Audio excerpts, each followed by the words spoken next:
Hi guys, welcome back to another episode of Spotlight.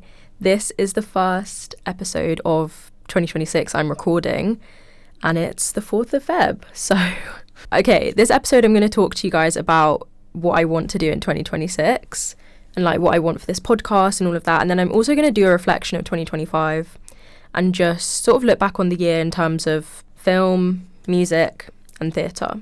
So, yeah, let's get into it. So, my top 5 films of 2025, I was thinking about this the other day, and I've written down a few, were Sinners, The Gorge, The Long Walk, Warfare, and I want to say F1 movie. Sinners goes without saying, I loved it. It was like genuinely probably second favourite film, like second best film of all time in my opinion, or like at least top 5, like incredible film in all aspects. The Gorge, I don't know if everyone's seen it because it didn't come out at cinemas, which is, I'll get onto that. I think it was on Apple, I want to say, but it was so good. It's Miles Teller and Anya Taylor-Joy. It's, how do I describe it? It's basically they are in the army and they basically get sent on this kind of undercover, slightly illegal mission where they basically have to guard this gorge, this unknown, like, dip in land, this unknown gorge, and they don't know what's in it, and they just have to guard it in these 2 opposing towers. And it's like a agreement between America and, I don't know, I want to say Europe. I don't know if it's a specific country where she's from. I can't remember, to be honest. And it was so good, like genuinely 10/10. It was so good. I'm really annoyed that it wasn't on in the cinemas. The Long Walk, again, goes without saying, incredible film. I think it's so underrated. So yeah. Warfare, I loved. I showed my mum Warfare when I was back home for Christmas and she liked it as well. But I watched it obviously in the cinema and there was like it was a small room, there was like 30 seats. It was so good, and obviously with the sound and everything, like it was amazing. Watching it at home, what I did notice was that the whole like majority of the maybe like half of the film is the build up. Do you know what I mean? So obviously it's quite quiet, and well, not even quiet, but like it's obviously meant to build tension, and that can be boring. Do you know what I mean? But obviously it's meant to do that, and it's meant to be demonstrating how they are as soldiers on a mission, on an OP, like just waiting around, right? And so it's obviously meant to be kind of boring. But I noticed that more at home, and my mum said it and I was like, yeah, I agree. So yeah. And then the F1 movie. So I was thinking, I'll get onto this with like trends in film in 2025, but I was thinking that, I don't know, I feel like there's been such a movement of like trying to be the next fresh take on a film or fresh take on a genre. Do you know what I mean? Like with Sinners, which again, I loved, but it was obviously a new take on, you know, like a genre of horror, music, vampires, and all of that, and a full black cast. So it's like there was a lot of that, I feel like, in the last few years, and F1 movie just felt like a simple, regular trope of, you know, we're following one like main character arc. He has a little rivalry. We follow him when he can't drive, then he builds up and wins. Do you know what I mean? And I think I love a simple classic film like that, to be honest. So yeah, I really enjoyed that film.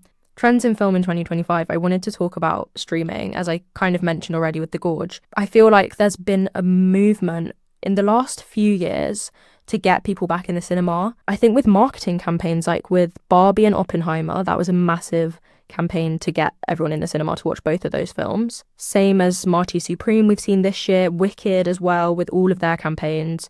So I feel like there's been a big movement. I feel like people are realising that streaming is or has taken over. So I'm happy about that, and I'm hoping that that grows more. I feel like cinema tickets need to be cheaper, because at the end of the day, you're not going to pay, what, £10+ for a cinema ticket when you can watch it from the comfort of your own home for what streaming sites are, what, £5 a month? Like, it's, yeah.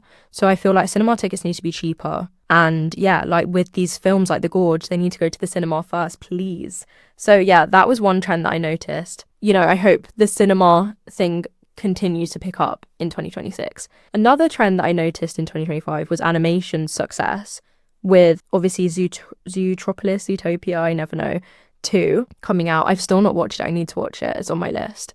But that came out, and I'm pretty sure I saw the other day like surpassed Avengers Endgame. I'm not sure in what. And then obviously K-pop Demon Hunters was a massive success as well. I didn't love that film, to be honest, but I feel like with animation, I feel like I go into it with preconceptions thinking it's for kids, which is so bad. But I feel like a lot of people also probably experience that. And so I feel like I went into it not really expecting much. So I feel like I was probably on my phone and yeah, just didn't go in with an open mind. So I will rewatch that. Okay, most surprising film of 2025. I've written Sinners because obviously you don't really see it coming. You don't know what it's about and it's still great. And then obviously the vampire thing is even greater. Films that everyone loved but I didn't. I've written K-pop Demon Hunters, as I already explained.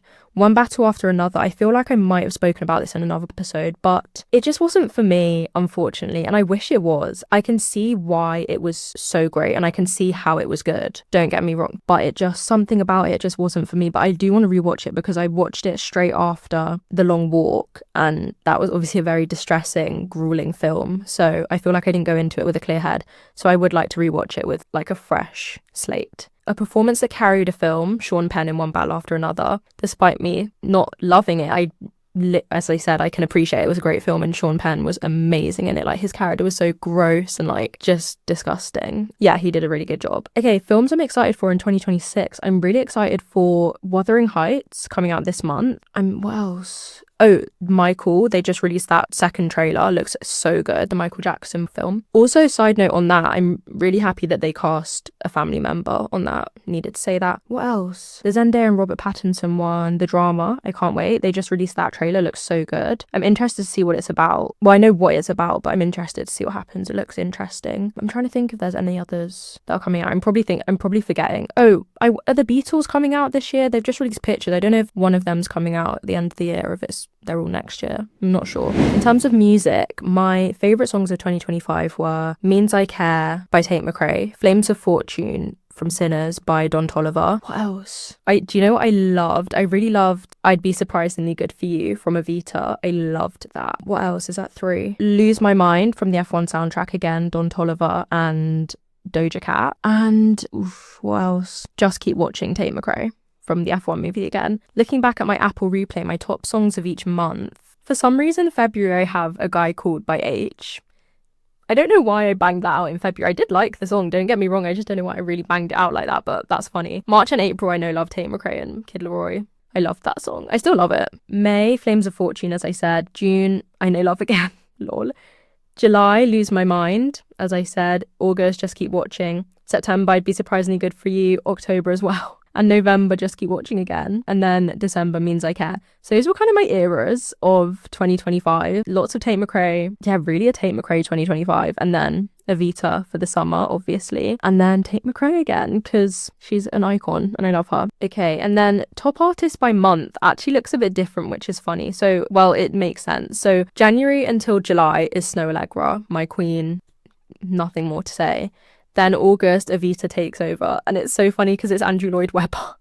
Bless. So Andrew Lloyd Webber, August, September, October, and then November, December, Tate McRae, of course. So there you go. Okay, my top albums of 2025. I'm going to say Evita soundtrack. But when I say that, it's kind of annoying because it's actually my Evita playlist, which is a compilation of all of the Evita soundtracks out there. So there's like Broadway versions, there's West End, there's the Madonna film, there's now the new one with Rachel Zegler cast. But my actual favourite one of all of those is the red one. Yeah, that one's my favourite. I think it's like 2006. I don't know if it's Broadway or West End, to be fair, but yeah. When I say Evita soundtrack, I kind of mean my playlist, to be honest. And then other top album, I wrote Sinners, not only like the songs but this and the soundtrack, but also the score by Ludwig. I don't want to mispronounce his name, but incredible. I banged both of those out since Sinners came out. I'm obsessed.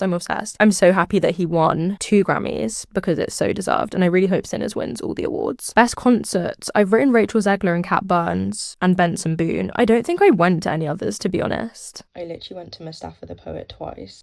2025 was really not a year of concerts for me. It was really theatre heavy. One artist I discovered in 2025, Don Toliver. As I said, I discovered him from Sinners soundtrack, and then he was in the F1 soundtrack as well. So yeah, Don Toliver. Okay, in terms of theatre, my top shows of 2025 were Evita, of course, goes without saying, Great Gatsby, Magic Mike Live. Guys, if you haven't seen that, please go and see it. It's so good. I saw it for my 18th birthday. It was amazing. Like, best night of my life. I really, really want to go back. It was so good.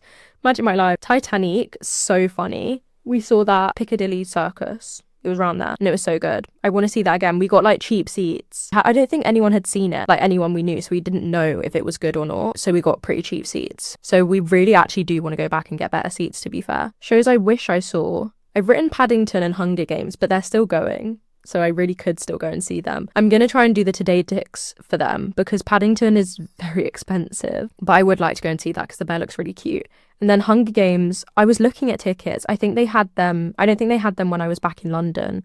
And then the cheapest ones, people were saying you couldn't see from them anyway. So I was like, okay, I'll spend a bit more, or I'll try and do Today Ticks, hopefully. One performance that stayed with me from 2025, Evita, of course, goes without saying, insane. Both the inside whole show and also the balcony scene. I went to that like 4 times, I think. Like, it was incredible. It was so emotional. It was also so good that they made it so accessible for everyone. Like, the theatre has gone very expensive. Like, I'm very lucky and privileged to have grown up going to the theatre because it's very expensive. I also wanted to talk about moving away from London at the same time as like gaining independence. It's been kind of weird because, as I said, I went to Evita 4 times, the outdoor bit, just by myself. I go to the cinema by myself. Like, I love doing side quests by myself. And yeah, it's really weird. That whole summer I just did so many. I went to concerts, like all of that. And obviously growing up in London, it's all just on my doorstep.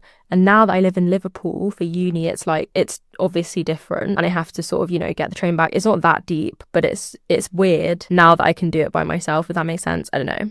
But yeah, I just wanted to touch on that. Yeah, that's kind of it. I wanted to keep this kind of brief because I'm struggling to edit a lot. Like, how long's this? This is like 20 minutes. This is perfect because I'm struggling to edit big documents because I'm editing on my iPad. So I'm going to try and keep the episodes like shorter than I have been doing. I've been doing like half an hour one, so I'm going to try and stick to like 20 minutes. What do I want more of in 2026? I want cheaper cinema tickets and more people going to the cinema. Let's bring back cinema. I want cheaper concert tickets as well. Cheaper everything, but cheaper concert tickets, because we obviously have seen in the last couple of days, weeks, that Harry Styles has faced some controversy for his ticket prices. But it's not just him. It's everyone. Like, it's insane, the prices. And as well, the Ticketmaster wars as well. We need to just sort that out somehow. I don't know how. I can't think how tickets used to go out, but it never used to be this stressful, like, oh my God, wake up, set up all your device. Like, it never used to be like that, I feel like. So I don't know, something about that needs to change because I'm not loving that at the moment. And also resellers, they need to stop. More in theatre, what shows do I want to come back? I want Rent. I would really love Rent to come back to the West End, or I don't know if it's been on the West End, surely.